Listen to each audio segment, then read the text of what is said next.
Secrets of the C-Suite, the podcast, is for anyone interested in leadership and the wins, losses, and lessons of being an executive. We are two women who have successfully navigated C-Suite roles and are sharing our experiences. We will be bringing on guests to tell their stories and want to spark honest conversation and discussion, which may include swearing and lots of laughs. Join us on this adventure.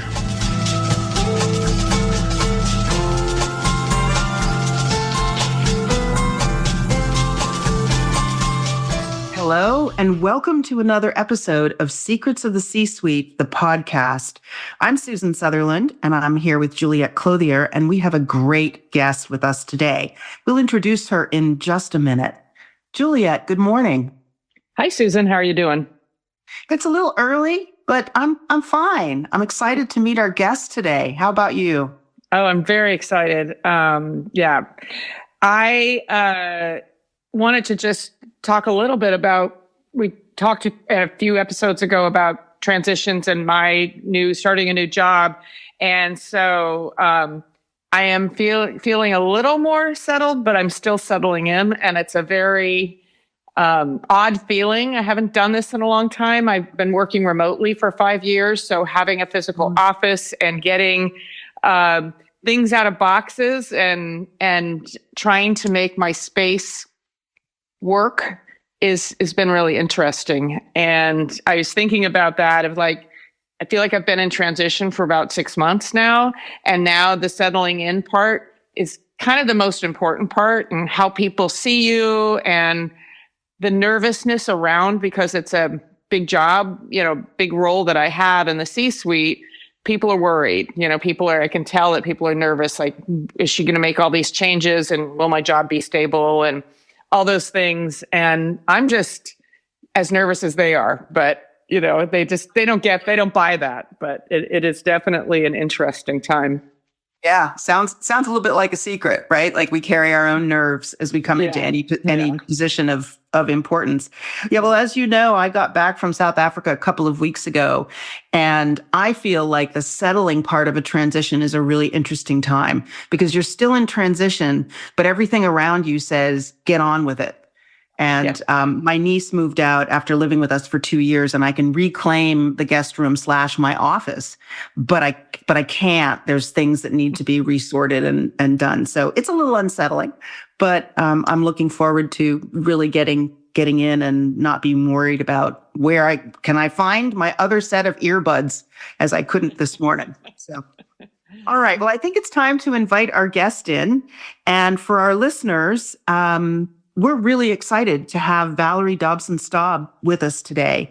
She is a veteran media executive with more than 4 decades of industry and leadership experience. She currently serves as chairman of NBCUniversal Local in New York, after joining NBCUniversal in 2011 as president of NBC-owned TV stations. We might need Valari to talk a little bit about the organizational structure of NBCUniversal. In her role as chairman, Valari oversees more than 50 local, regional, and national media properties, including 11 NBC and 31 Telemundo-owned stations, 4 regional sports networks, 3 national multicast networks, 16 free ad-supported streaming TV channels, as well as LXTV Productions and Sky Castle. Under Valari's leadership, NBCUniversal Local has earned a position as a leading innovator dedicated to serving its audiences and making a meaningful impact on its communities across the nation. She has led the growth and investments that have transformed the division into a multi-platform media powerhouse that continually enhances the content, platforms, and community programs across its properties. Prior to joining NBCUniversal, Valari held leadership roles with ABC-owned television stations. Her last role with ABC with them as president and general manager of KGO TV in San Francisco, which is where I first met her. Valari and I both served on the board of directors of the United Way of the Bay Area, and that brings Juliet into the mix, who actually worked as CFO for United Way. Valari has earned numerous accolades and honors for her work at NBCUniversal, In 2024, she was inducted into the Broadcasting and Cable Hall of Fame and was recognized as a, quote, giant of broadcasting and electronic arts, unquote, by the Library of American Broadcasting Foundation in 2023. She was also the recipient of the 2022 National Association of Television Programming Executives Iris Award. Valari, as the Brits say, we're so chuffed to have you with us here today. So welcome. How are you? Thank you. I'm good. It's not quite as early here as it is there, so I'm good. It's great to see you. For our audience, Valari is sitting in her new office at 30 Rock, right? Yep. And you can't see her, but I'm going to describe it. She's sitting in a beautiful office with a bank of televisions behind her. So it's really very impressive. Valari, welcome. And we'd love to hear you tell us a little bit about the arc of your career. It's obviously very impressive. You have a really big job now, and we'd love to hear about that. But how did you get started? So I was working my way through college, and at the time had 3 different jobs, just trying to make ends meet and be able to pay tuition for the next semester. And a job came open at a local television station. I was in Tyler, Texas, and the television station had an entry-level job, and I was taking a journalism class, and I had really enjoyed the journalism class, and the teacher was the general manager from the station, and he suggested that I go for this job. And once I looked at the job, it paid enough that I could drop the other jobs. And one of the other jobs that I had was the overnight shift at a Holiday Inn on a loop around town. And it was a scary job for a 19-year-old girl by herself at a front desk. So I really wanted to quit the job. So I basically applied for the job and talked them into hiring me. Just basically said, you have to hire me. And they did. And so it was a very simple job. They were computerizing their logs, which is basically the program schedule. And I was just checking contracts when I first got there. But it opened up my ability to volunteer to run camera when someone didn't show up to run camera, or if they were going to produce something outside of the station and needed an extra hand, I could volunteer for that. So I learned so much working at that little station, and I just, worked my way up until when I graduated from college, I was their public service director and a creative services producer. So I was producing commercials. And then I felt at that point that I had a lot of pieces about business, but they weren't really tied together. So I wanted to go to graduate school. And I, again, had the money problem. So I had worked out with my aunt and uncle that were at the University of Georgia that I could live with them, which is interesting. You said your niece just moved out. I was going to move in with my aunt and uncle. And that would, really lower my cost for graduate school. And the broadcasting company that owned KLTV in Tyler at the time, which was the Buford brothers, offered me to go to Baylor for 1 year because I could get my master's in 12 months. They would pay for it all, and they would keep me on payroll so that I would still have my benefits if I would come back to the station and start a new business development program. And I did. And it was part of trying to get more women in management in broadcasting because there were very few women in it at the time. And it was an incredible opportunity for me because it meant that I could go to school full time and not have to work for the first time. And so that's what I did. I got my MBA from Baylor, came back to the station and started a new business development and research department for them. Made a lot of money for the station through that. And then got the attention of a station in Houston, KPRC, and was hired to go to Houston. And from there, I just, kept working my way up. From Houston, I went to Philadelphia, and that's where I joined ABC-owned stations. I was with them for 23 years, and I've been with NBC for 14. So I tend to stay a while when I join a company. But when I loved ABC, had a great career there. When I was running KGO, which is when I first met you guys. I ran it for 9 years, and my boss, who was the person who ran the ABC group, retired. And basically, there were several of us that were candidates for that job. Only one person could get the job, but I didn't get it. But it put me on the radar of other station groups to run a group when I didn't get that job. And so NBC reached out to me, and I ended up at NBC. But, you know, one of the when I talk to women about their careers, one of the things I always tell them is when NBC reached out to me through a headhunter and said they wanted to talk to me, it never crossed my mind they wanted to talk to me about the group head job. I thought they wanted to talk to me about running either WNBC or KNBC, one of their big stations. And that was just a slightly bigger job than I currently had. And I'd been with NBC for 23 years, so I wasn't sure I wanted to do it. So I unknowingly played hard to get. I kind of put off going to the meeting. And so I finally got the meeting scheduled because I was going to be in New York for union meetings with ABC. And somebody in the industry called me and said, you know, they want to talk to you about the group head job. And I said, no, they want to talk to me. And he's like, no, listen to me. They want to talk to you about the group head job. And so I spent the weekend like cramming to realize what all the pieces were in the NBC portfolio. And then showed up for the interview. And they knew that it was hard for me to interview very long when I was working for a competitor because the group had stations in 6 of the ABC-owned station markets. And I was always very loyal to ABC, so I didn't want to be duplicitous at all. So they literally offered me the job the next day. And so the bad part was I never got to go back to KGO and really tell people goodbye because I didn't feel like it was fair to go back to the station. So I called my boss and told him I was going to take the group head job and didn't return to KGO. I went ahead and made the transition then. So then with NBC, when I first got the job, it was running the NBC stations. And then in 2013, they asked me to run the Telemundo stations, which has just been a wonderful, incredible experience. The group had been starved for resources and had no real training and help. They were doing an incredible job with what they had, but they had so little to work with. And so by combining them with the NBC stations, we were able to give them so many more resources and so much more training and grow them. And I'm so proud of the Telemundo stations now.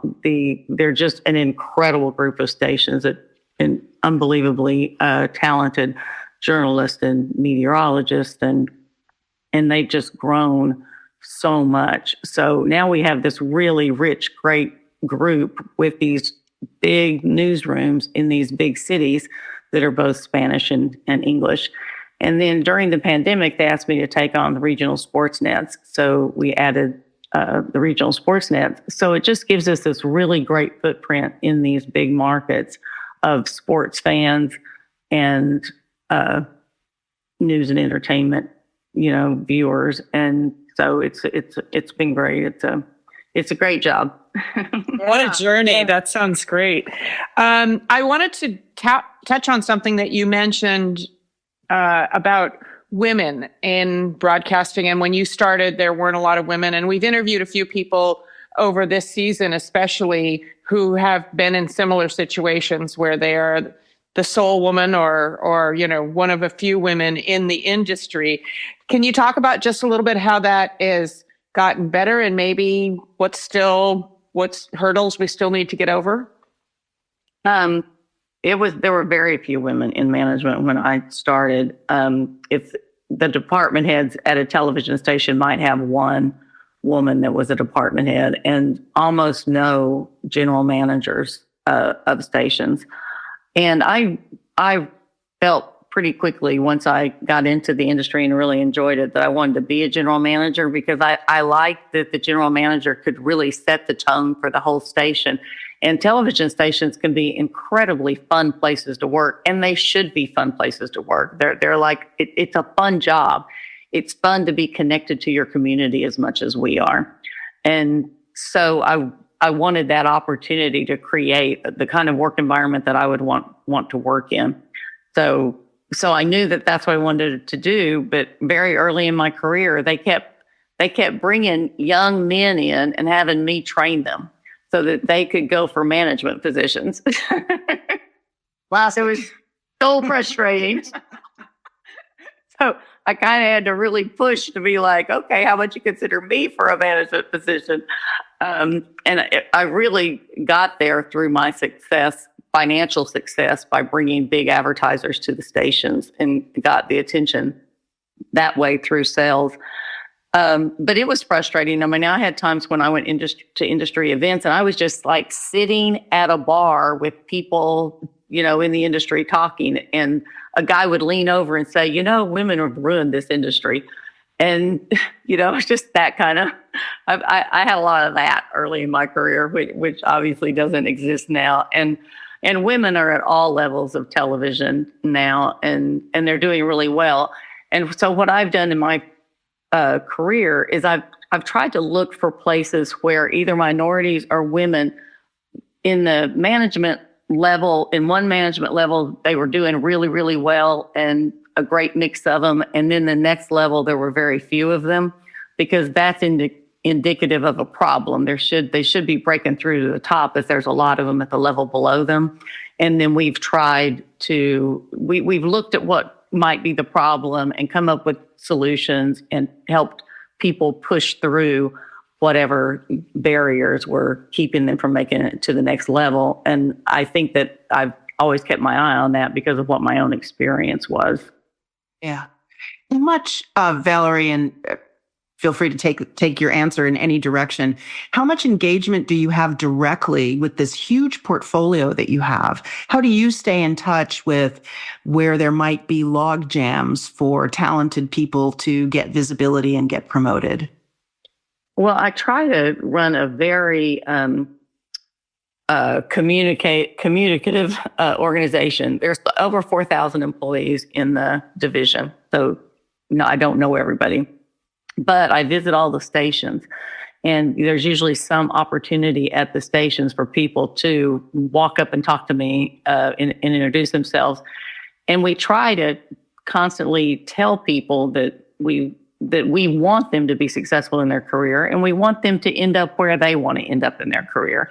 And we have to have more conversations about it. We have to talk about it more than I think other companies, because they often want to be in a certain city. And because we have limited number of jobs in any one city, we need to plan for it. So I try to encourage people to let their supervisor and their general manager know where they want to be. And then we at corporate keep a list on that, and we keep an eye out, and we try to eventually get people where they want to be. But you'd probably be surprised by how many of my employees, have met me, talked to me, and know me enough to send me an email and tell me if they're really wanting to get a job and not knowing how to get from where they are to where they're going. I have a lot of those conversations. I mentor a lot of young people too. And I also try to keep in touch with the department heads at the stations and see, what's going on at that level. And they'll tell me people that are up and coming, at the stations. So I travel a lot. I try to get to the 11 duopolies at least twice a year. And the 31 telemundo stations, which are 20 of them that aren't connected to a duopoly, are harder. And there is a person, Jose Cancela, that runs those stations. So he's the one who really goes out to all of those stations. But I still try to get to them once every 2 years. It's hard because it's 31 different locations across the United States and Puerto Rico. But I try to get to them eventually. I can hear that it's a priority for you. And Valari, it does not surprise me at all that there are people at all levels of the large organization that know you and reach out to you and feel comfortable doing that. You have a leadership style that is incredibly approachable and warm. And what I remember about you when we served on a board together was how fun you were. You could be dead serious and be making a point and still be really alive. And I think that sets a definite tone at the leadership level. If you were to identify your key values as a leader, what would those be? I think transparency is probably a huge part of it. I tell our employees, and that's every single employee at every level, as much information as I can give them about what our goals are, where we're headed, why we're headed that way, what we're doing. I also try to be super transparent when technology is going to cause somebody's job to go away. And sometimes I have run against people in my organization that think that's a bad thing and try to stop me from giving people a lot of notice. And I just push through and give them a lot of notice. People's career is their lives, it's their livelihoods, it's their families. They need as much information as they can get. And if you tell people that we are going to automate something, and in our particular organization, it takes about 3 years for us to implement a new system across the entire country. In Puerto Rico, it's just so many locations. So there's time. If you tell somebody in 3 years, all of this is going to be automated and this is how we're rolling it out and this is who's going to be affected first, they can make the decision, am I close enough to retirement that I'll write it out and retire when that happens? Or do I have way too much of my career left? And do I need to find out what other jobs at the station are going to last and are going to be ongoing and start training for them and, changing now? So I think that gives employees confidence that they're not going to get hit over the head with some massive change that they never saw coming. So I try to be super transparent. I also try to be transparent on our overall goals and why any decision that we make, an employee can ask why in the world we made that decision and we explain to them. I also try to be super transparent when we're wrong. We try things, and you can't be an entrepreneurial organization if you don't have failures, because if you're afraid of failure, you're never going to try anything. So we try things and we get things wrong. And so I try to be super transparent when we do something and say, you know what, that was the wrong way to go. And we're now shifting and we're pivoting this direction. And this is why. If I can't tell them the answer to their question, if they ask a question and I can't tell them, I also give them the reasons why I can't tell them so that they at least understand. And the vast majority of the times that I cannot tell them, it's because of somebody else's privacy. It's because I would be violating somebody else's privacy. And then another big value of mine is respect. I try to teach our managers from their first managerial position that there is no conversation, I don't care how difficult it is, that you can't have in a respectful manner. And I help them learn how to have a really tough conversation. I think it's the first thing managers should learn is how to have a difficult, hard conversation in a respectful way. And that's up to and including a conversation where you're parting ways with somebody, which is the most difficult conversations you have in business. They can still be handled in a respectful way where that person still has their dignity, understands the decision, and can move on in a positive way instead of a devastating or devastated way. So those are kind of the two pillars. We also want to be a place that everybody feels comfortable being who they are at work. And so we want to be accepting and open about people and their differences, because we run newsrooms that are Spanish language and English language newsrooms. We have a very, very diverse workforce. That has to be okay. So another value that I try to teach managers is don't worry about how people get their job done. Worry about the work product. Focus on the work product. Because if people come from wildly diverse backgrounds, they're going to get to the answer in different ways. We care about the answer. We don't care about the homework. We don't care about how they got there. We don't care about is the font the right color. We care about the end product. And that will lower people's frustration with trying to have everybody do things the same way, because people are different and people want control over their work product. Yeah.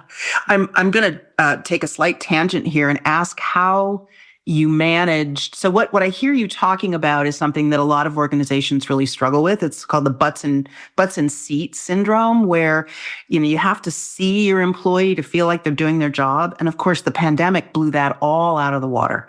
You had employees working remotely. You couldn't see.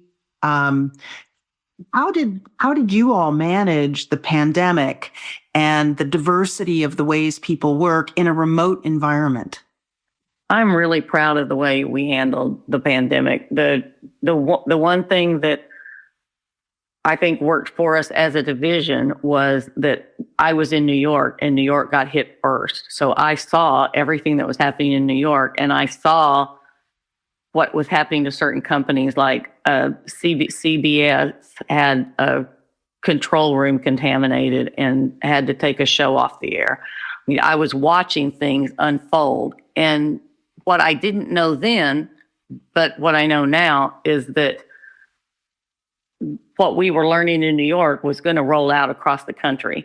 And so we immediately had an isolated control room that was locked, and that was clean, locked, and nobody could go into as an emergency control room in all of our stations, so that if one was contaminated, someone came down sick and that control room was contaminated, there was a clean one to go into. So we just learned all of these things fast because of New York. And we had meetings every single day at the start of the pandemic that included all of our department heads and our general managers across the country. In New York, our New York stations told them what they were learning in real time, and everyone implemented the solution to that problem that day across the country and in Puerto Rico, which then was incredible for protecting our employees across the country. So, and then the entrepreneurial spirit of my division really shined. We were producing newscasts out of people's living rooms. They had literally control panels in their living rooms, and they were switching shows and with the anchors all at home and panels in their living room. And we did it fast. We got cameras in people's homes. We got these very simple switchers in people's homes. And it was incredible how fast my division was up and running with people remotely. And then, look, there are some jobs that you do not need to be in for, and we've kept those jobs remote. Like the people that work in our traffic section, which traffic for us is putting together the schedules for the daily programming. They don't need to be in a certain building. They're on their computer from the time they log on in the morning until the time they log off. And they're accomplishing a set task every day. They're getting the logs out for the next day. So you totally know if they're being productive or not. It's like the log's got to be there, right? The log's got to be there. So a lot of those people stayed remote. Now, some of them didn't want to stay remote. They missed the camaraderie and the fun of being at the station. So they came back to the station. But there was flexibility there. Where I think people really needed to get back to the station, obviously the newsroom needed to get back to the station. And the newsroom needed the support of other people in the station to be there and help them, like with creative services who does promos for the station. They needed the support people around them. But I also think young people early in their career, or people who are looking to really advance in their career, needed to get back into the station because they really need the mentoring and the exposure to the conversations that are not going to occur. You're not going to pull people up on Teams and talk about a solution to a problem. You're going to walk outside, grab a few people, and talk about it. So those people we very much encourage to come back. And a lot of young people wanted to come back because they, again, missed that camaraderie and the chance to really, grow and develop in their career. Speaking of that, I want to talk about and have you talk to us about how you're managing the workplace today and, young people and, their ways of working and the ways of approaching work. So my feeling is that the world is so complex and it's moving so fast technology-wise that if you are stayed in the workplace, you can't stop growing and changing. I don't care who you are, and I don't care how old you are. If you're going to work tomorrow, you need to today be keeping up with what's going on. And that includes evolving your management style, because every generation brings something different to the table. They're different, and they're going to want to be managed differently. And we definitely see, or what I definitely see, is a bit of a generation gap or a divide between people who have always had a supercomputer in their pocket and those of us who didn't, those of us who got those supercomputers, those phones later in our career. There is a big difference in those generations. They see the world differently and they experience the world differently, and we need to acknowledge that and grow and learn from them the same way that they grow and learn from us. So the big difference to me has been they want to be included in decisions that maybe in the past we didn't include employees at their level in. They want a lot more control over their work product, and they want a lot more control over their career.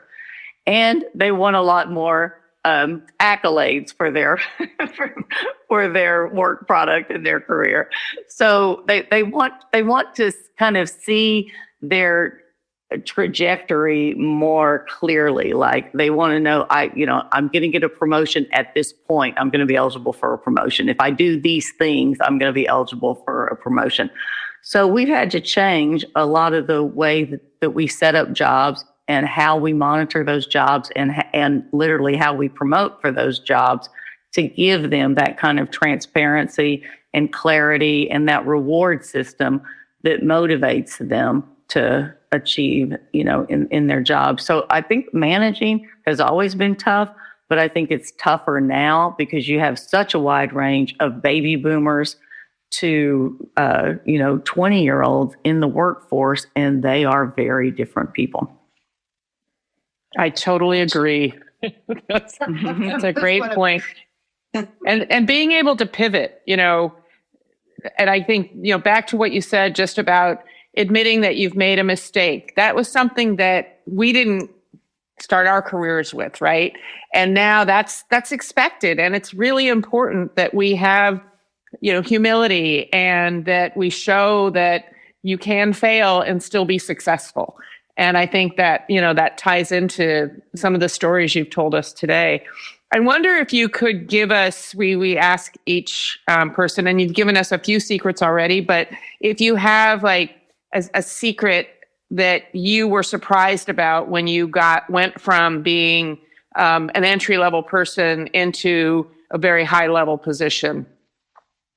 I think the thing that people need to have on their radar as they climb the corporate ladder, and especially get into a big company like the size of mine, is that you need to really focus on your peer relationships.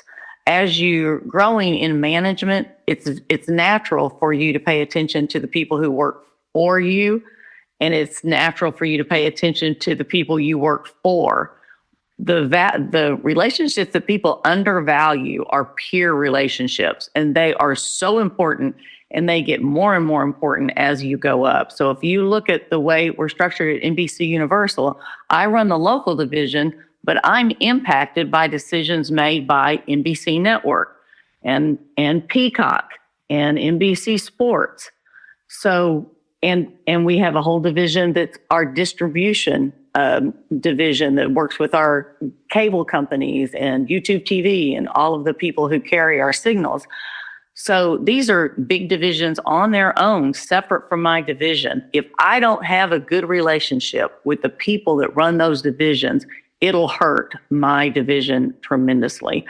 And there is an art and a science to good peer relationships, and a lot of art. And I think people can be very insular with their own division and their own group of people and not see the challenges and understand how they need to relate to the peer and what the peer's challenges are. And they can sometimes not be sympathetic to them. And you need to develop an approach that understands, that appreciates their issues and their problems, and then you help them solve them in ways that also solves your problem and your your challenges. And so it's best to be done like with a sense of humor. And, I'm a Texan and I'm very direct, and a lot of my peers tease me about how direct I am. So sometimes I have to temper that directness because I'm too direct. It's like, you have to think about how you come across to your peers and develop those relationships very carefully. And a lot of people just don't pay enough attention to them. But the higher you get up, the more important they are to your overall success. Yeah, I love that observation, Valerie. It really resonates for me.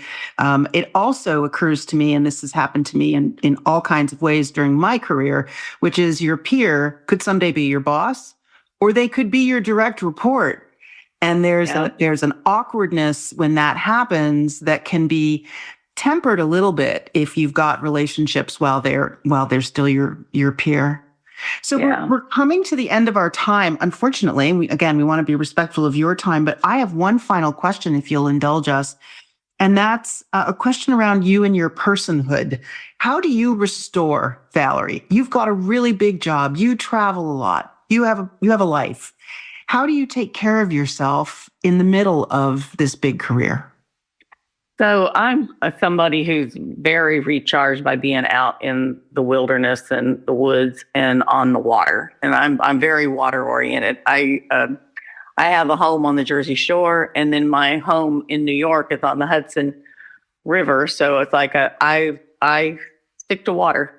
When I was in Philadelphia, I lived on the Delaware, and when I was at KGO, I lived on the bay.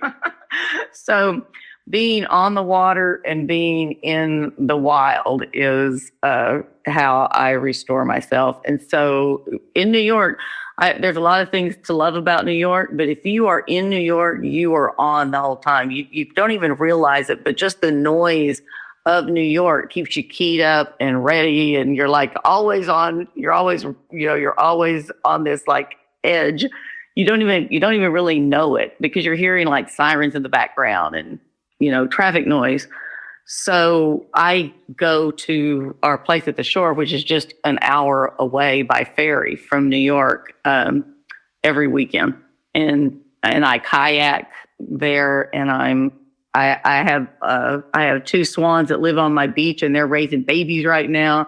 So I just get into nature. But I think I'll talk about a secret or a tip. I think that the one thing people can do to lessen the burden of the pressure of their high pressure job is to not pay attention to their phone when they're doing other things. It's like, set the darn phone down. Like when I go kayaking, I often don't even take my phone. And when I sat down to talk to any of my employees, I do not look at my phone. My employees don't see me glancing at my phone when they're talking to me. It's like, if you just learn to be in the moment for everything you do, it will keep you from that extra layer of stress. And I really think that right now is the biggest problem. People are so tied to their phone, they can't stop looking at their phone. And that adds an underlying level of stress to everything. Beautiful observation, and thank you for that. And it's a lesson I try to think about every single day as the phone. It's that dopamine hit, right? There's news, there may be text, there's things happening. Well, I think you also need to model the behavior for all your other employees. Like my general managers are less likely to glance at their phone because they see me not looking at my phone. So, you can get a whole organization having better habits if you model those habits. For you. I love it. Love it. Yeah. Valerie, thank you for joining us today. We are at the end of our podcast. You've been a great guest. Thank you for being so generous with your thoughts and experiences.